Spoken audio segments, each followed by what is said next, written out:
अशुभ चेतनाएं, जैसे योग निद्रा या आध्यात्मिक जगत की आप यात्रा करते हैं, तो कई बार कहा जाता है कि जैसे शराब मांस और शराब मांस का अगर कोई व्यक्ति सेवन करता है तो उससे अशुभ चेतना आकर्षित होती हैं। ये मिथ है या आपके अनुभव से ये सच है? देखो, शराब मांस का सेवन करना अलग अलग तरीके से अलग अलग कारणों पे डिपेंड करता है।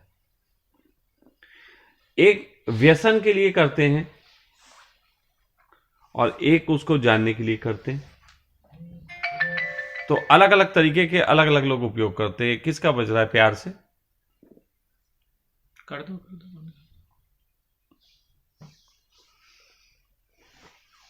अब जैसे कि तांत्रिकों ने 3 चीजों पे बहुत जोर दिया। तांत्रिकों ने पहला दिया मांस भक्षण, मदिरापान और स्त्री के साथ भोग, मैथुन जिसको आप कह लें।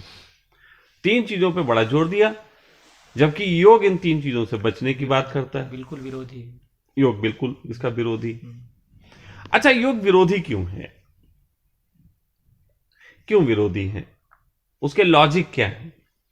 वो संकल्प मार्ग है और ये समर्पण का है।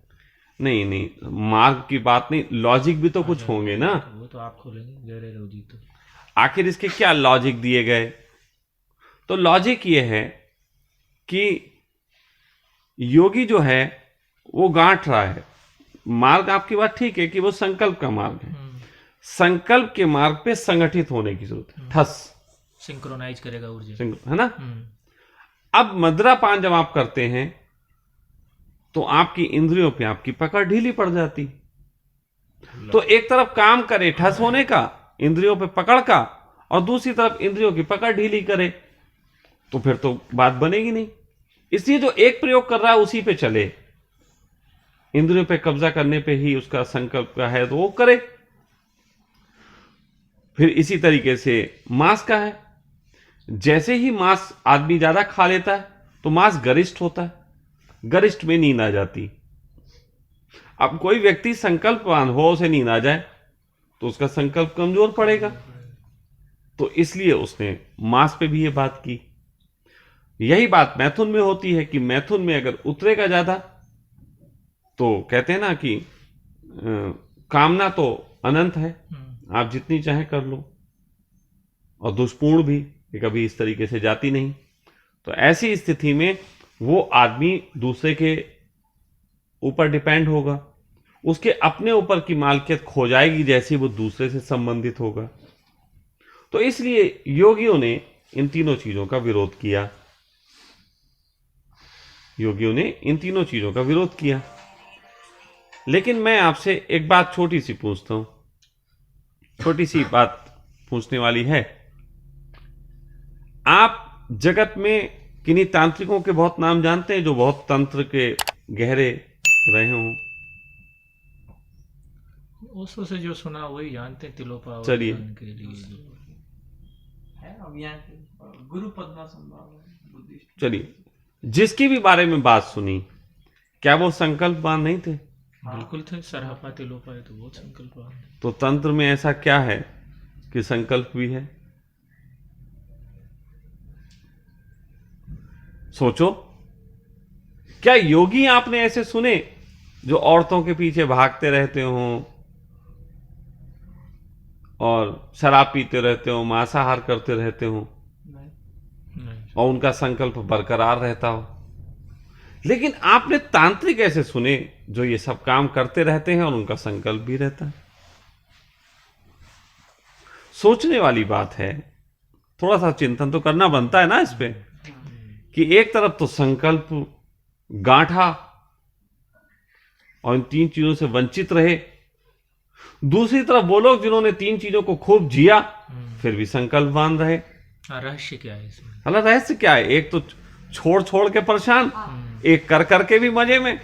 वो पकड़ने। अच्छा बताओ, छोड़ना बेहतर फिर करना बेहतर? करना बेहतर, क्योंकि संसार में है। आपको ये तो आप काजल की कोठरी में कैसे से तो दाग तो लागे। तो संसार में रहना है तो शराबी से भी मिलना होगा, स्त्रियां प्रभावित कर सकती हैं। ये सब चीजें होंगी। अब हम नाना करें तो नाना करते अच्छा कितने लोग मरे वो बताओ, कि जिन्होंने ना किया, योग की धारणा के तहत जिन्होंने नाना किया हमारे भी और बर्बाद हो गए, ना इधर के रहे ना उधर के, ऐसे कितने लोग हैं? ज्यादातर। ऐसे तो अरबों खरबों, पूरी पृथ्वी ऐसे ही लोगों से भरी हुई। अब तो हमारे पास, अब ये चर्चा में बड़ी अच्छी चीज निकल के आई, 3 पार्ट हो गए। एक योग का वो पार्ट कि योगी अपने आप को संकल्प बांध रख के बचा लेता है, ठीक। फिर एक योगी वो जो अपने आप को संकल्प बांध नहीं रख पाता है, योग भ्रष्ट हो जाए, और योग में पड़ता है, ना इधर का रहता ना उधर का, दोनों के बीच में, ठीक। अब एक तीसरा, संसार में रहते हुए एक आदमी सब चीजों में लिप्त रहता है, ना योग का लेना देना ना तंत्र का लेना देना, मध्यम। वो बिल्कुल मतलब। और एक तरफ तांत्रिक है कि वो सब जीता है, सब कुछ करता है और आनंद में रहता है ना जी। तो फाइनली अगर इनमें से देखा जाए तो सबसे ज्यादा फायदा तंत्र कर रहा है, क्योंकि योगी तो करोड़ों अरबों को एकाध हो पाता है। संसार के बाकी लोग संसार में लिप्त रहे, वो ठीक है यार, अपने जी रहे हैं, क्या बेचारे दिक्कत में तो नहीं। और दूसरी तरफ तांत्रिक हैं जो अपने हर चीज को करने के बाद अपने जीवन को भोग रहे। अब इतनी चीजें तो आपको समझ में आती, लेकिन आपको क्या ये समझ में आता कि तंत्र में भी कुछ लोग भटकते हैं? अच्छा, इसकी चर्चा भी हो जाए कि तंत्र में भी तो लोग भटक रहे हैं, भटक रहे हैं। जैसे हाँ, योग में भटक जाते हैं, जैसे तंत्र में भी भटक है ना। जाते हैं। अब तंत्र में लोग जो भटक रहे हैं वो कौन है, उनकी बात सुनो, क्योंकि वो सुन लोगे तो उसके बाद फिर आगे की बात अच्छी हो जाएगी। तंत्र में वो लोग भटक रहे हैं जो तंत्र में सोच रहे हैं कि शराब पीना तंत्र है, जो सोच रहे हैं सेक्स करना तंत्र है, जो सोच रहे हैं मांसाहार करना तंत्र है, वो भटक रहे हैं। तंत्र शराब पीना नहीं है, क्रिया में लिप्त हो गए वो। फिर समझो, तांत्रिक शराब पीता है लेकिन तंत्र शराब पीना नहीं है। तांत्रिक मांसाहार करता है लेकिन तंत्र मांसाहार नहीं है। तांत्रिक सेक्स करता है लेकिन सेक्स करना तंत्र नहीं है, बल्कि तंत्र एक योग है। योग का मतलब होता है अपने से जोड़ने की कला। तांत्रिक जगत में रहते हुए ये जानता है कि इस भवसागर में जो मोती दिखाई पड़ते हैं या जो चीजें आकर्षित करती हैं, यदि मैं उसमें कूद गया तो मैं मरूंगा। अगर मैं कूद गया उन्हीं चीजों के लिए तो मैं मर जाऊंगा। तो तांत्रिक कहता है लेकिन इस भवसागर में कई बार उतर के जाना पड़ता है, मछली पकड़ के लानी पड़ती है, अपने खाने पीने की व्यवस्था करनी पड़ती है, जगत सागर ही है जी। तो तांत्रिक उसमें उतरता है और अपने मतलब चीज ले आता है, लेकिन इस बीच वो संबंधित होता है शराब से, सेक्स से और इससे। लेकिन वो तीनों चीजें तो सागर में ही तुम्हें खींचेंगी।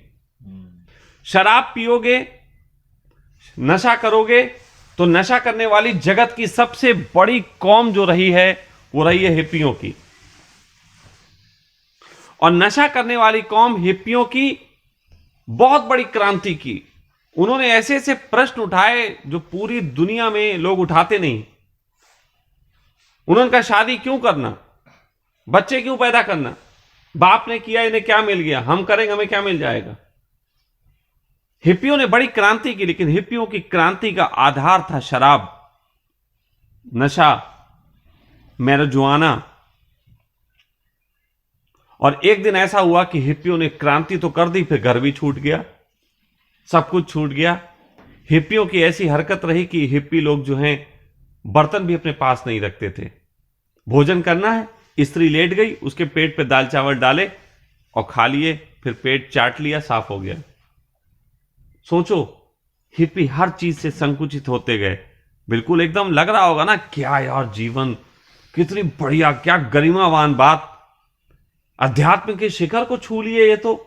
नहीं। लेकिन फिर बात आई जब मैरिजुआना खरीदना था, पैसे खत्म हो रहे थे, डिपेंडेंसी वहां आ गई। फिर हिप्पी लोग अपना शरीर बेचने लगे, खून बेचने लगे, चोरियां करने लगे, डकैतियां डालने लगे। हिप्पी आंदोलन समाप्त हो गया। Depend on marijuana, LSD। तो अगर कोई डिपेंड हो जाता है नशे पे तो तांत्रिक नहीं है। तांत्रिक तो ऐसे करता है, नशा लेता है, फिर देखता है, बता बेटा क्या हो रहा। अच्छा अच्छा अच्छा, दिमाग को पकड़ रहे हो, पकड़ो पकड़ो, देखते हैं। वो नशे से बातें करता है और फिर नशे का मालिक हो जाता है। फिर वो क्रांति करेगा हिप्पियों की तरह, तो उसकी क्रांति समाप्त नहीं होगी, क्योंकि नशे पे डिपेंड नहीं है। मैं हिप्पी हूं विदाउट LSD, मेरी क्रांति समाप्त नहीं हो सकती, क्योंकि मैं डिपेंड नहीं हूं। अब पहली डिपेंडेंस शराब की, नशे की। अब दूसरी मांसाहार की बात करते हैं। मांसाहार की डिपेंडेंस कोई डिपेंडेंस नहीं है, लेकिन मांसाहार का उपयोग इस चीज में है कि एक व्यक्ति मांस खाए, और तांत्रिक तो कच्चा मांस खा जाते हैं। कच्चा मांस तो और गरिष्ठ होता है, उसको पचाने के लिए शरीर को बहुत ऊर्जा देनी पड़ती और बहुत नींद आएगी। लेकिन तांत्रिक मैंने देखे हैं कच्चा मांस खाते हो। मैंने नहीं खाया, ज्यादा थोड़ा सा खाया, एक बच्चा खाया मैं, लेकिन मुझे जरूरत नहीं पड़ी। लेकिन मैं ऐसे तांत्रिक देखे जो आधा आधा किलो, एक एक किलो कच्चा मांस खा जाते थे। वो कच्चा ही खाते थे और बैठे हैं साधना में, नींद आए, नींद को देख रहे हैं और बढ़िया से मस्त होके एकदम निहार रहे, वो नींद पे कब्जा कर लेते हैं। अब अगर कोई व्यक्ति सोचे हम नींद के लिए तांत्रिक बनेंगे, मांसाहार के लिए तांत्रिक बनेंगे, बहुत क्षुद्र होगी, तो बहुत छोटी बात हो गई, क्योंकि फिर वो नींद का शिकार हो जाएगा। और नींद के शिकार की बात अब समझ लेनी जरूरी है। इसका लेना देना नींद से है, मांसाहार का और किसी चीज से नहीं है। मांसाहार सिर्फ एक चीज पे विरोध किया है ऋषि मुनियों ने, सिर्फ एक बात है। ऋषि मुनियों ने कभी नहीं कहा कि तुम बकरे का खाओगे तुम बकरा हो जाओगे। यह तो बात अभी कुछ समय से बेवकूफ लोग करने लगे। ऋषियों का सिर्फ एक कारण था, मांसाहार नहीं करना चाहिए, क्योंकि मांसाहार गरिष्ठ होता है, तामसी होता है। तामसी का मतलब भारी, गरिष्ठ। तो इसलिए उन्होंने मना किया। लेकिन ऋषि मुनियों ने मना किया क्योंकि वो योगी होते थे, उनको नींद से अड़चन थी। और तंत्र कहता है मैं नींद को पहचान लूंगा, मैं नींद को हावी नहीं होने दूंगा, अपने शरीर को ऐसा बनाऊंगा कि नींद हावी ना हो। जैसे मांसाहार एक योगी को तो परेशान कर सकता है, लेकिन एक स्पोर्ट्समैन के लिए तो फायदेमंद है, उसे प्रोटीन मिल रहा। तो तांत्रिकों की साधना थोड़ी सी स्पोर्ट्समैन की तरह होती है। तांत्रिकों के जो तुमने मंत्र अगर कभी सुने हो, कभी तुमने सुने, वो फट स्वाहा, तो वो जिस तरीके के शब्दों का वर्णन करते हैं, उनको थोड़ा सा मैं उच्चारण में नहीं ला पाऊंगा, उच्चारण में मेरी ये स्वभावगत नहीं है मेरे। तो भूम यूं इस तरीके से ब्रुम धुम जय। तो अब आप ऐसा सोचो, मतलब तो अब योगी कर रहा है ओ, अब इसमें कितनी मांसपेशियां हिलेंगी, नाभि हल्की सी, हृदय से टुन्न से गुजर गई ऊपर, ओम, ऐसे धुम धुम धुम धुम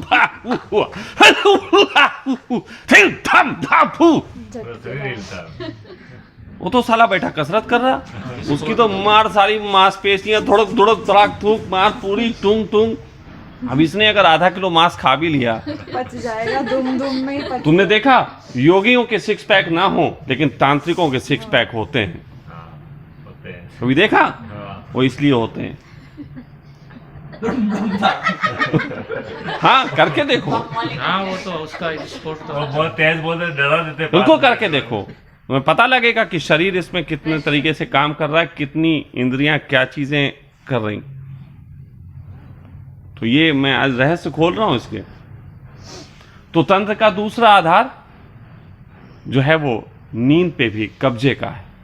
वो नींद से घबराता नहीं, और विश्वास मानना, योगियों से कम सोता है तांत्रिक, क्योंकि तंत्र की तो साधना, अघोर की साधना रात में होती, में होती है। योगी सो जाता है रात में, तांत्रिक जागता है रात में।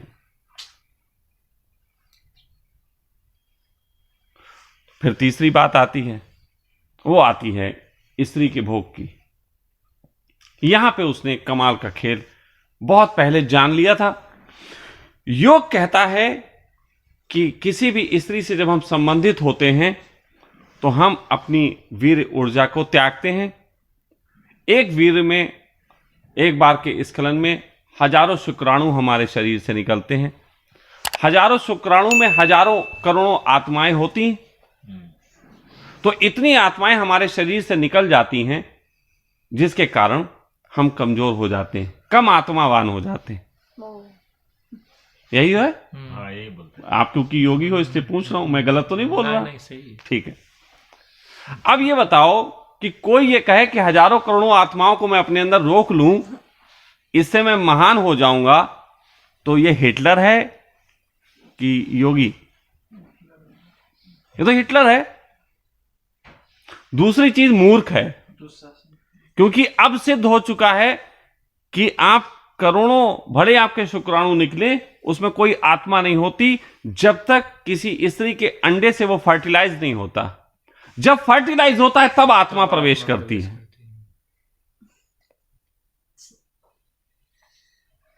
तो ये कंसेप्ट योगियों का कंसेप्ट है। तांत्रिकों ने थोड़ा दूसरे ढंग से लिया।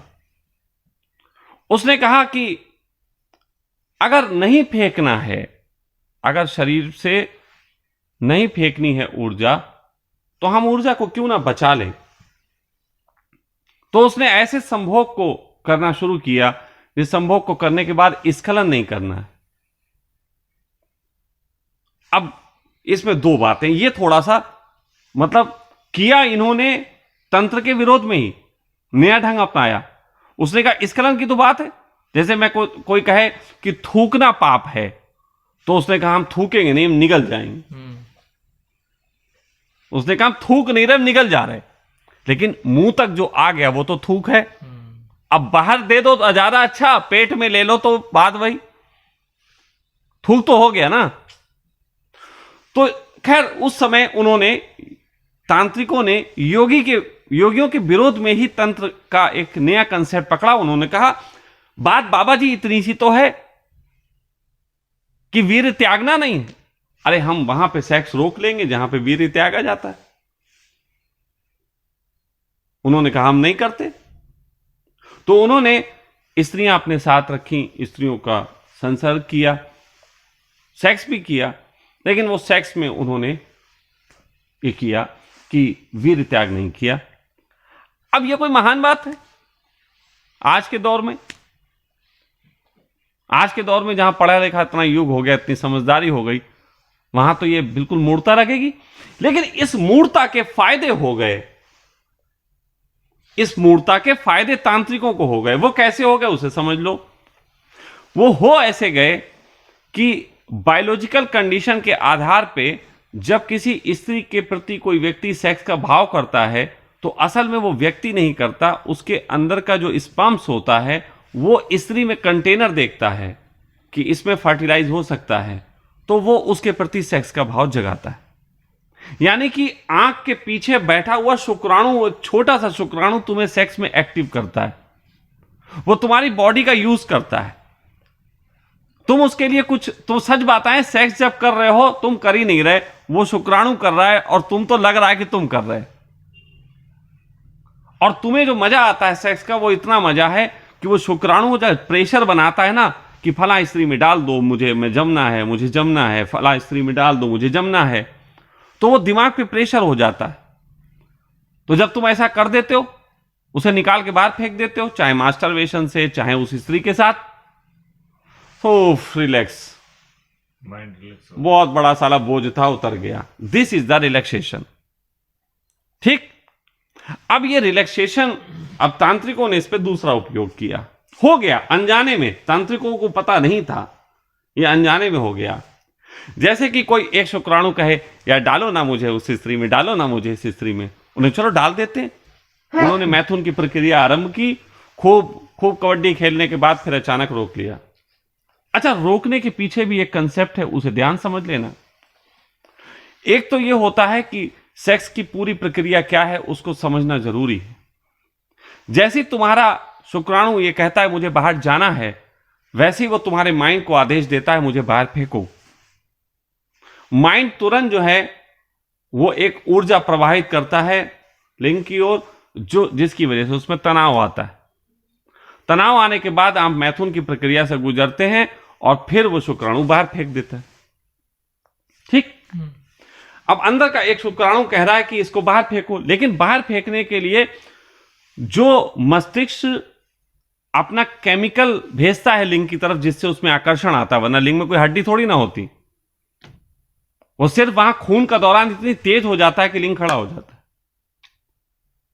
तो उस कंडीशन में वो अपने हार्ट पे जो एनर्जी होती है वो ट्रांसफर करता है लिंग की ओर। तो यदि व्यक्ति का हार्ट अच्छा नहीं है तो ज्यादा देर सेक्स नहीं कर सकता।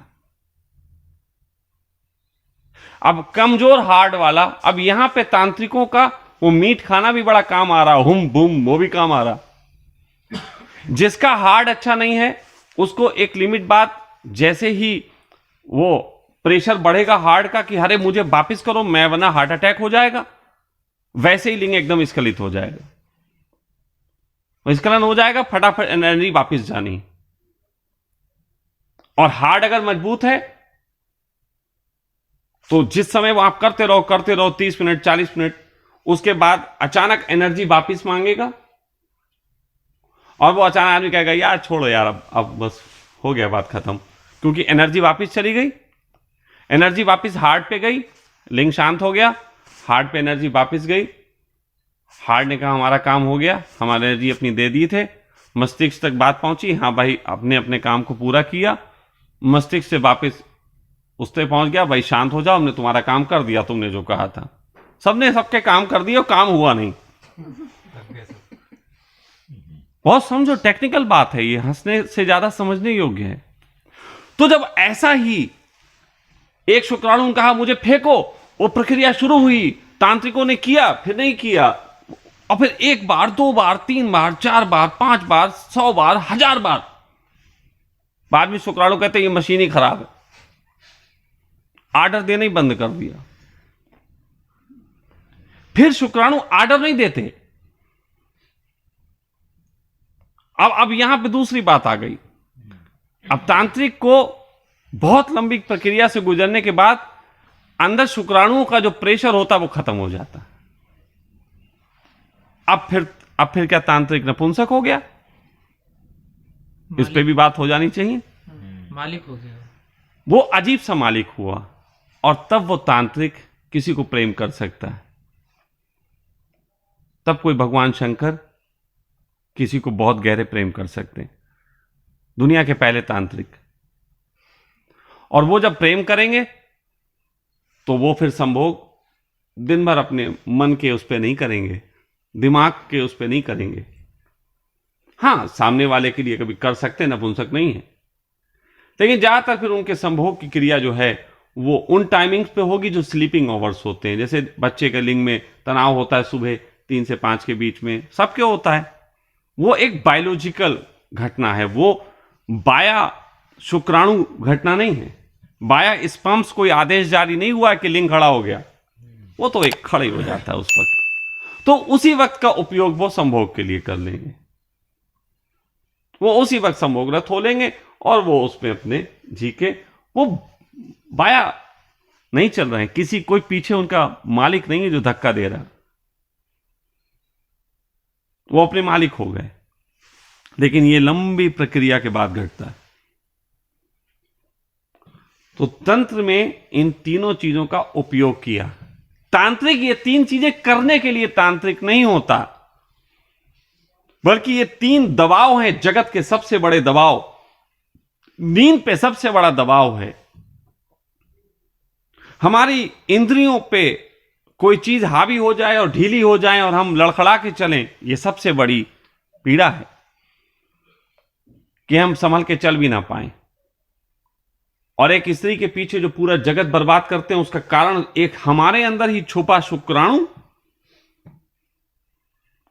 ये बहुत दो कौड़ी की बात। तो योगियों के हाथ जो सूत्र लगे थे वो मानसिक थे, इसीलिए योग समय के हिसाब से मरता चला गया। आज की तारीख में योग के यम जब जो भी नियम हैं 8 बताए जाते हैं, हमें तो ससुरे मालूम भी नहीं शब्दों से, बाकी सब पता है। तुम शब्द बोलो हम सब ज्ञान में पेल देंगे, लेकिन शब्द नहीं पता। वो 8 फेल हो गए। अब तो 100% कार्बन वो ऑक्सीडाइटी बॉडी नहीं हो सकती, तो आगे की बात ही खत्म कर दो। लेकिन वो इसलिए खत्म हो गए कि तंत्र ने उस समय भ्रम में पड़ के गेम शुरू किए थे और वो भ्रम धीरे धीरे मिटते जा रहे हैं। लेकिन सॉरी, योग ने जो नियम शुरू किए थे मिटते जा रहे, तंत्र के प्रैक्टिकल होते जा रहे हैं। तंत्र ने अनजाने में खोजें कर ली, काम दोनों ने की किया। तुम तांत्रिकों को कोई योगियों से कम मत समझना, वो योग का एक उलट तरीका है।